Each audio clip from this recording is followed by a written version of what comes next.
Good morning. I normally at this time think it's that time of the week again, fitness fragrance review time, but I'm not going to start by saying it's that time of the week. Today it is that time of the year. Yes, it is springtime. Weather's starting to improve a little bit. I hope it's starting to get a little bit warmer.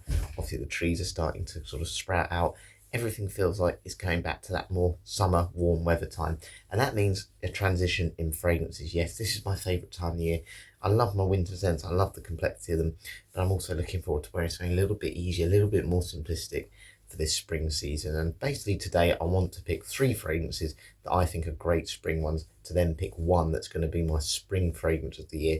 So essentially I'm going to rank it on different categories today during my workouts. That might be things, what's the best one for date night, what's the best one for a workout, what's the best one for dressing up, different occasions essentially, so we can pick my ultimate signature spring scent for this year. So what I'm going to quickly do, not going to waste too much time today, going to go through the three contenders for this competition.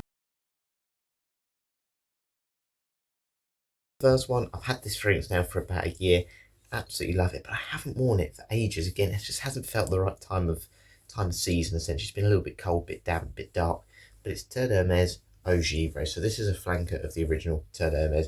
That's essentially been my signature scent for a long time. This is a little bit more of a freshie than that. This has got a bit more of a summer vibe. I believe there's citron in it, but it's all around that citrus. And I kind of get this tomato greenhouse type smell. Nobody mentions it, but that's just me personally. So I'm going to spray this one on to start with. Honestly, I haven't smelt that for so long. It's got this nice soapiness as well. It's a little bit more serious than you'd expect though. It's not that real casual type fragrance.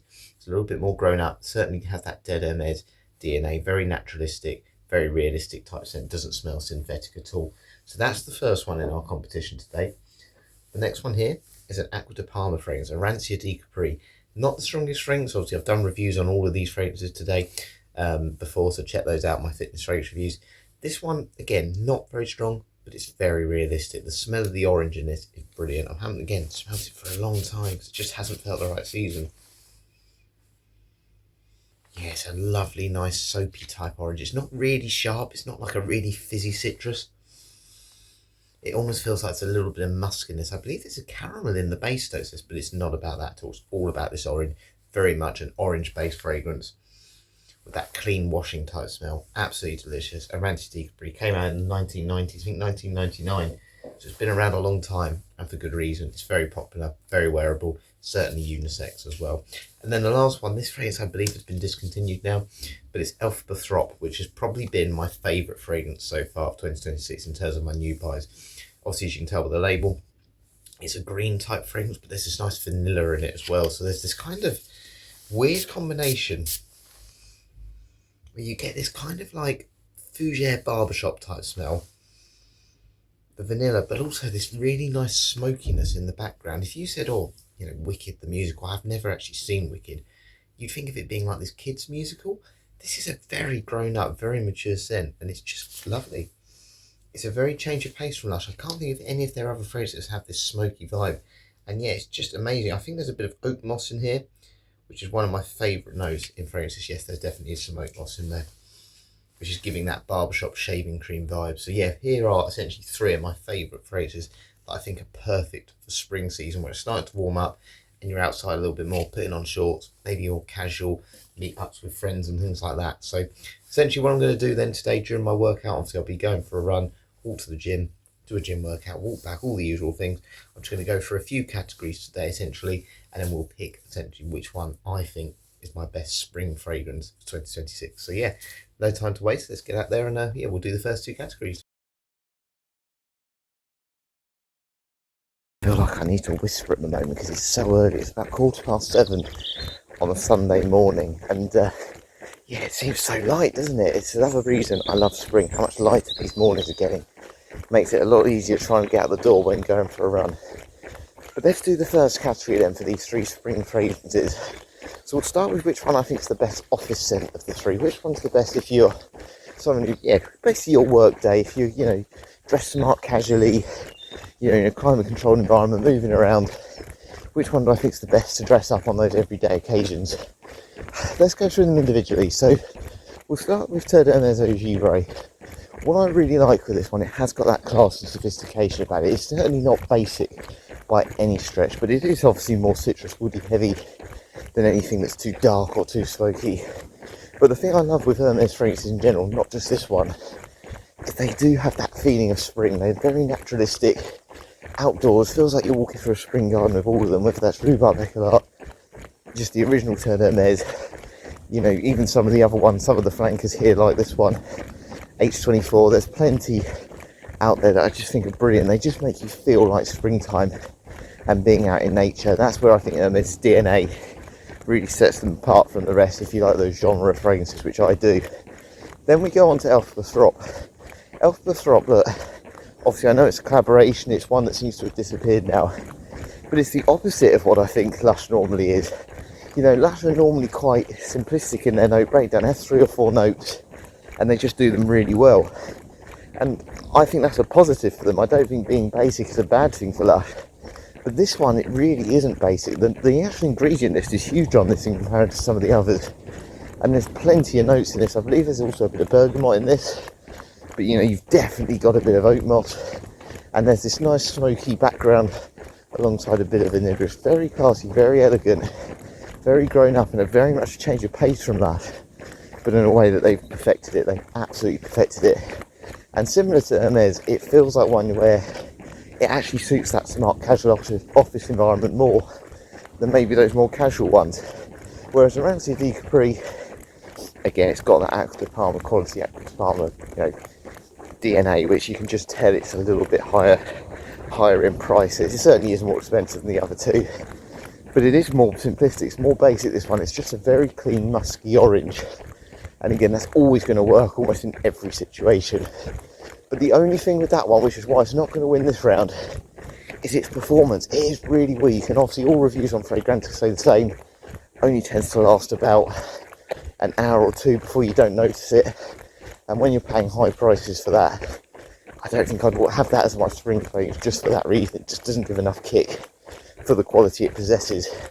And I think the other two are a little bit more serious, a bit more grown up, and when you're at work, whether it's a job that isn't too high dressy, whether it's just a smart casual role, I think you want something with that elegance and sophistication, because you want to be professional. That's what it is. And those two scents, Elf Bothrop and Eau Givre, are professional. But I'm going to give the winner to this round to Elf Bothrop. I really am, and I'll just say it just because I think there's a little bit more going on here, and that smoky depth I think works better if you're someone wearing maybe a suit, or some nice chinos along those lines, without being too serious. It's one that, again, isn't too serious, isn't too complex, and for that reason, if you're doing a job like myself, where I used to dress up as a sports coach or a TA, where I wasn't wearing really smart clothes, it still does the trick. It still has that Lush DNA with a little bit more complexity. So I'm going to give the first round here for the best office scent to Elf Bothrop.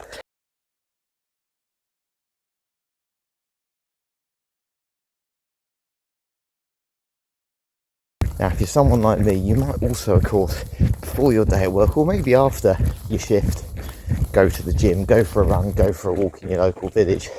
And which one of the three do I think is the best workout scent for a spring day? To be honest, I'm going to say this first of all. I think they're all better than that. I think they're all higher quality than just a general gym fragrance. They've got a little bit more depth about them. And when you think of gym fragrances, you kind of think of something you just throw in your bag and you don't really think about it, just to feel nice and clean, rather than maybe anything too high quality. But I'm going to say this, I also don't think you want anything with too much complexity. And for me, as much as I've just praised Elf Bothrop for that complexity it has and that depth, which I think is great for an office environment, that smokiness is quite prominent. It gets more prominent through the lifespan of the fragrance. If you're throwing something on for the gym, if it became more of a green fragrance, maybe more Fougere barbershop soapy vibe, I'd probably say this one was a good contender to win. But just that smokiness for me just feels a little bit too strong and too much of a contradiction for a worker. When I think of gym scent or workout scents, I want something a little bit more fresh and maybe something a little bit more aquatic like those blue fragrances. And that one feels a little bit far removed from that one. And then it leaves the other two. So you've got a Rancia di Capri by Acqua di Parma, and you've got Eau Givre, and I think they're both great for it. But I'm going to have to repeat what I just said in contradiction to the office fragrance. I feel like Eau Givre is just a little bit complex. It's certainly more woody than I give it credit for. It almost has an inky vibe when you spray it originally, and I think it's too heavy for the gym. The longevity on it is fantastic, but it's quite heavy, and I think in a gym environment in a spring day when it's starting to warm up, that one could get a little bit too much for you. Very pleasant, it's not going to put you off, but it's going to be quite heavy, certainly if you're sweating a lot. And it's basically a complete contradiction to what I said at the first round, but Rancid D Capri is a much more basic scent. It's a lovely, lovely musky citrus, musky orange fragrance, and I think it's so inviting. The one thing I can describe with this fragrance, it is inviting, and I think even if you get really warm with this one, it's going to last about the duration of what you want for a workout. It's probably going to last an hour or two, and it's a great one just to put in your bag to spray if you're going on to work after, because it still has that quality about it. You cannot fault the DNA of Active Palmer. The biggest criticism of this one is its longevity, but if you've already got it in your gym bag and you're going on to work or you're doing a workout after, it's one that you've already got on you. You haven't taken it or left it at home for the day, and that means I think it's the best one of the three to be a gym fragrance. It's just got that breath of fresh air about it, and for that reason on spring day, out of the three, I'm picking that one for my workout.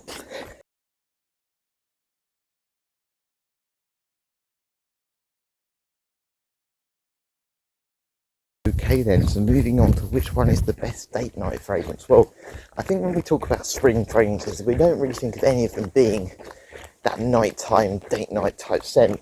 They're much more when it's starting to warm up, and I always think spring, summer, you're thinking more of the daytime when you're out with friends during the day, those more casual type fragrances. And these three certainly fit more into those casual scenarios. So none of them are going to be perfect for date night. If I'm thinking of date night, I'm definitely thinking of something a little bit more sweet, a bit more playful, and things like vanilla, more gourmandy notes, caramel, tonka bean. Yeah, just feel a little bit more seductive and more suited to those environments. But if I had to pick one of these three, let's just say you were going and meeting someone for a lunch, maybe, or meeting, a day date essentially rather than a date night. Which one do I think's the best? This is really tough. This is really, really tough. Initially, I was going to say Elf Bethrop by Lush, but I'm not going to for this one. And the only reason I say that is that I think that barbershop smoky vibe about it, as much as I quite like it, I appreciate it, I don't think that's what people like anymore. I don't think it's considered seductive. You don't see many fragrances now that particularly go into green notes, particularly more old school. Oak Moss is an old school note, and that smoky vibe doesn't remind me of Aramis as such, but you're not getting many scents now that really focus on having a smoky DNA. If they're a night out scent, they always are complemented with a really nice caramel note. And this one, even though there's vanilla in it, it's overshadowed by more that smoky green barbershop vibe. I just don't think people find that attractive anymore. So that one isn't winning this round. And then it leaves me with Eau Givre or Rancid D Capri. If it's a date night scenario, or if it's, just meeting up with someone, I'd like to think it's going to be a more intimate setting. And which one of these two, Eau Givre or Rancid D Capri, do I think is better for those intimate settings? It's got to be a Rancid D Capri for me. It's one of those where it's so easy to wear. The last thing you want to do is feel like you're wearing something that someone else may not like. And I absolutely love Eau Givre, and I think it's very, very hard to dislike it. But the woods in this are not always going to be the most mouth pleasing, and it is certainly very, very woody. Almost got this flinty vibe about it, a mineral vibe to it, and I just think that one is hard to pull off. A Rancid D Capri is a unisex scent as well, and I just think that makes it a little bit more wearable. And if someone catches a whiff of it, it's the sort of scent that you almost just want to sit closer to them. You almost want to just wear their hoodie because it's so easy to put off. It smells like a nice orange drink, and that makes you approachable, friendly, but also clean, and the quality of it is going to leave a good impression because that person can tell you've really made an effort for them. So I'm going to give this round for the best date night or just a general date fragrance, a Rancid D Capri by Active Palmer.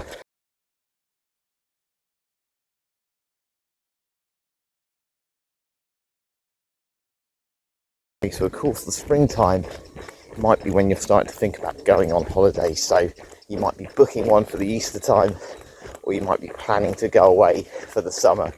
and you're looking at whether you're going to do a staycation or you're going to go abroad. And which one would you take out of these three phrases? Which one would be the best to get you through that holiday, to give you those amazing scent memories that take you back to that time you went on that dream holiday in the spring? This is tough out of these three. This is really, really tough. First of all, I'd be happy to take all of them. That'd be no problem at all. But when I think of holidays I go to, and again, this is personal preference, I like to go, if I'm going abroad, we go to an all-inclusive, maybe by the pool, and you just have this bar and restaurant, you go and have as much as you can eat through the day. But in general, when we've had family holidays, we tend to go on a beachy holiday down in Cornwall, down in Bude, which is my favourite place. We went there so many times as a kid. So when I picture those holidays, I'm picturing sitting on the beach, having a family barbecue on one of those awful little temporary barbecues, disposable barbecues, with a drink essentially, just listening to the waves come in. That's where I most associate holidays. And I think the best one, again, that associates me with that is Arancia di Capri. It's just got that high quality, it's so calming. It's such a calming scent. When you go on holiday, the one thing you want to do is you want to relax, and this one really is so relaxing, it's so positive, and it will just take you back there. It's nothing too daring.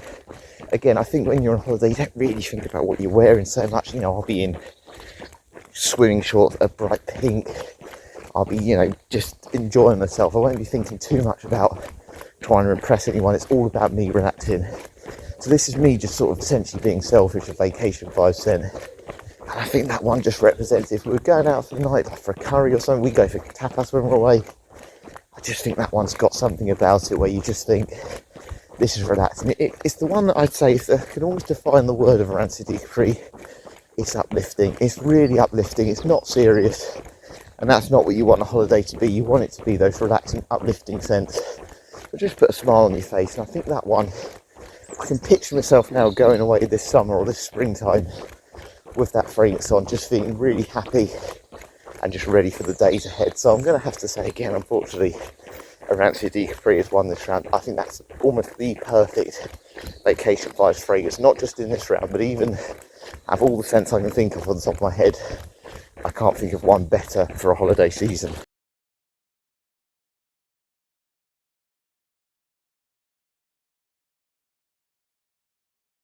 So we are back from my run. You can see it's definitely feeling more like spring because I'm starting to get rosy cheeks, which is the sign it's warming up. So let's talk about the next category though. The other time you get rosy cheeks, when I get a little bit hot in the face, is when I feel pressure. And I feel a lot of pressure at times. A lot of times with the work I do as well. Fast-paced environments make me quite stressed. And when I look at myself in the mirror on a lunch break, I look very hot in the face. And when you've been to job interviews or driving tests or even exams, it can be quite nerve-wracking, can't it? It can be horrible. And I actually think fragrances, pressure perfumes are something I always term this as, are quite important. So which one of the three fragrances would I rely on the most if I was in a stressful situation? I need something just to get me through it that can kind of take my mind away from the pressure. Because let's be honest, we all like something to take our mind away. I mean, sometimes when I was doing exams, I used to drink quite a lot before it. And I'd actually feel less pressured in an exam because I was desperate to go to the toilet because I'd drunk so much water. So that's just something to consider, something to distract your mind. And phrases can be a good way, a nice positive way, rather than an uncomfortable way of going to the toilet. The one I'm going to give this winner to, the round of giving this is basically going to be Eau Givre. Eau Givre is my pressure perfume. And I say that for one reason. I've spoken about its longevity. Longevity is good on this. It really lingers on clothing. For a summer scent or a spring scent here, it's much, much better. It's a lot of complexity. And what it does is it exudes confidence. Sometimes confidence can take pressure away. If you're confident, you don't feel nervous in the same way. And even if you are feeling nervous inside, if someone can smell this scent or you can smell it on yourself, it exudes confidence. It's got the elegance quality. And again, because it's so naturalistic, I think being out in nature can help you relax and be calming. And this is the fragrance that represents that nature the most. So I'm going to give this round here as the pressure perfume to Terre d'Hermès Eau Givre. I think all three are very good at it. I think, unfortunately, I just don't think Arancia di Capri performs well enough. And I just think the Lush one, that smokiness isn't as calming, is it? That smoky sort of smell. Barbershop shaving cream, it's okay, but it's certainly not relaxed. I don't think green fragrances are what I'd buy for a relaxing scent. So for this round, this winner, pressure perfume, Terre d'Hermès Eau Givre. We'll do the next round while I'm out on my walk to the gym.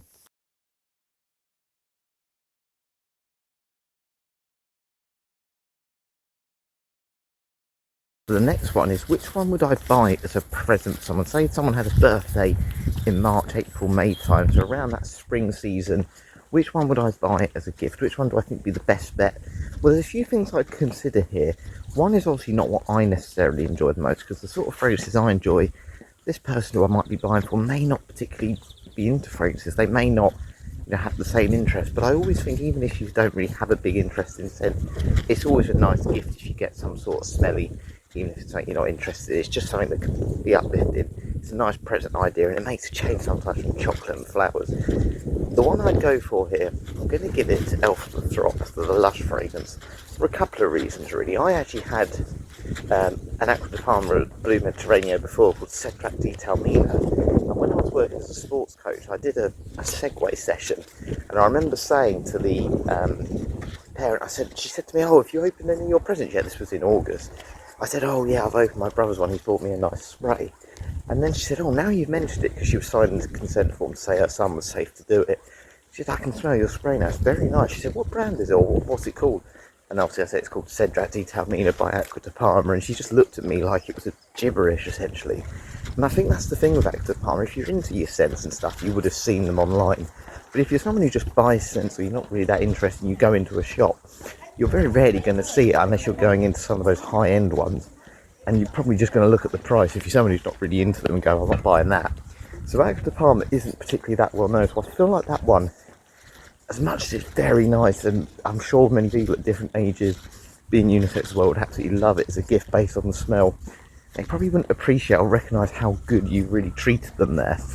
And I think the Hermes one, as much as the Hermes one's really nice, that serious edge could be a little bit divisive for some people. I'm not saying it is divisive, but I'm someone who didn't actually like the original Hermes originally. It was only until people started saying nice things about it that I started to enjoy it. And it might be for someone who's, again, a little bit more, you know, not interested, has a fleeting interest in just smelling nice.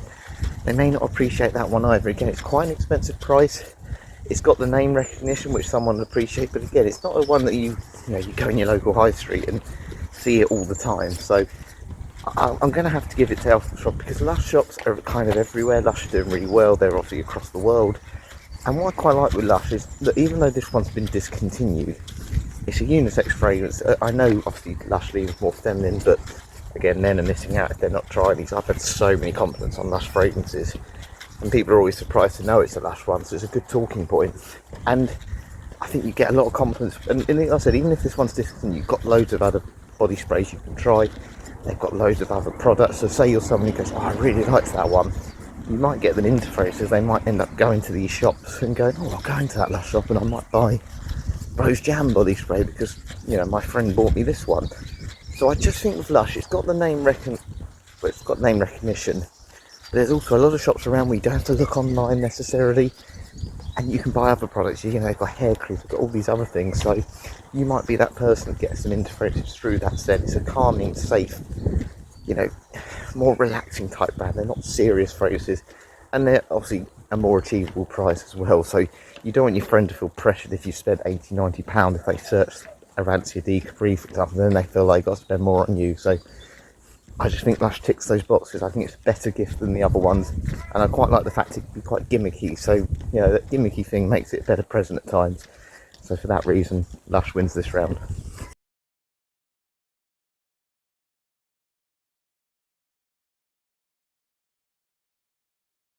Final round I'm going to talk about today is Game Changer scent. So out of the 3 spring fragrances I've got here, which one could be the fragrance, which one could be the scent essentially that gets you into becoming a bit of a fragrance collector, a bit of a fragrance enthusiast? I've spoken about my story before. It was when my brother first wore Paco Rabanne Pour Homme. You know, I was just like, wow, that smells a lot better than what I've got, because originally when I was having sprays in my collection, they'd only cost £5 to £10, and I always thought, well, I'm not going to spend a lot of money, because as long as I've got something on, it's going to smell better than wearing no fragrance. So I never really understood why you'd spend more money on it. You know, I didn't look at notes or think about longevity, performance, or anything like that. It was just whatever's on the shelf, I'll buy it. It was just when I smelled that one, I thought, actually, maybe you do get what you pay for here. And you might potentially get into fragrance habits through compliments that you get from people. or it might just be, like I said, a scent memory from holiday. You know, you wore one on holiday, it just brings back those good memories, good occasions, good luck essentially. Or it could just be that you smelled it on someone else like I did, and I thought, yeah, maybe I should spend a bit more. And it's probably a combination of those in the long run. I think the best one here that could really get you into fragrances, could get you to become a collector, are Arancia di Capri. And I say that for one reason. When you first get into scents, you probably buy things that are a little bit more basic, a bit simplistic. And Arancia di Capri is that. But if you smell a cheap citrus against this citrus here, you will notice the quality, how natural Acqua di Parma smells. If you smell this against like a £10 orange citrus based scent, like a police one, which I've had before, I think there's one called Peace Gentleman, compared to this, you would go, yeah, I can see the difference, I can see why someone spends a bit more money on a high quality scent. This makes you realise there is levels to this sort of fragrance world. You get what you pay for in some cases. And I do think the Ogive one's a little bit more serious. So again, if you're only someone who's just getting into fragrances initially, I think you still want that element of a bit more familiarity. I think the woods in this are quite strong, quite inky, quite dark. So again, I think that's a little bit of a jump up initially for someone. And to be honest, Elf Bothrop, it's much more basic. Again, it's much more in that sort of £20-30 range. It doesn't smell as high quality. It's a little bit more rough around the edges. While it's very nice, the blend isn't at an Acqua di Parma level, not even close. So I think for me, you've got to say the one that could really get you into fragrances and maybe spending a bit more, buying a few more, is Arancia di Capri. It's very simplistic, but wow, Acqua di Parma DNA. It's built for summer, it's so high quality. And yeah, I remember smelling it for the first time when my brother had it, and I remember thinking, wow, this is perfect. It just smells like the most natural, juicy orange. So it wins this round as a game changer scent. There we are, that is it for today. I believe I've done 7 rounds, but there is a clear winner, whatever. There's definitely one that I've mentioned more than the others being the best spring fragrance, and that is Acqua di Parma Arancia di Capri. Now it's funny because I've done fitness fragrance reviews on all 3 of these fragrances, and I'm pretty certain that Arancia di Capri got the lowest, and that's more because its projection and longevity is poor. In, you know, compared to what you're paying for the price, it's expensive. You might want a bit more complexity as well when you're paying, you know, 80, 90, £100 for a fragrance. But when it comes to this, when it comes to being in the springtime, it's no doubt for me it's better than the other 2. There are 3 brilliant fragrances. They all work well for spring, so whichever one you get, I don't think you're going to be disappointed. I'm certainly not anyway. But when I look at the spring, I feel like we're all sick of the winter. It's the dark mornings, the weather's been rubbish, as you've seen in reviews recently. I've had colds and flu lately, I've not felt well. Spring's that sort of feeling of everything getting better. You start to wear better shorts, the mornings are early, you know, they're getting lighter earlier. It just feels like you need something that wants to, you know, it puts more of a smile on your face. And I think that's exactly what Arancia di Capri does. It's high quality, it's simplistic, but it's relaxed. It puts a smile on your face, it's completely unisex, and people around you are going to like this one as much as you. It just gives you that feel-good feeling, which I think the springtime really represents. When the weather's warming up, you know, you get to do more things. There's more events when you've got Easter time, and yeah, you just get more social events where you can maybe put fragrances on and enjoy yourself. And I just think this one, yes, it's expensive, yes, you have to pay a little bit more, but as we just touched on earlier, you know, when you smell it, you realise there is a level of quality that you do get what you pay for at times. Not always, as I said, you can buy a £20 one and be happy, but I think this one, when you pay £80-90 for it, you'll see why it's an £80-90 fragrance. Acqua di Parma for me, number 1 when it comes to those clean spring summer fragrances. And look, people criticise the performance of this, but it's been around since 1999. Acqua di Parma have discontinued a lot of great scents. Ginepro di Sardegna, which is part of the Blue Mediterranean line, my absolute favourite, they've discontinued. Barna, they've discontinued. Even Leather, it looks like they've discontinued, which is, you know, I thought that was a staple of them.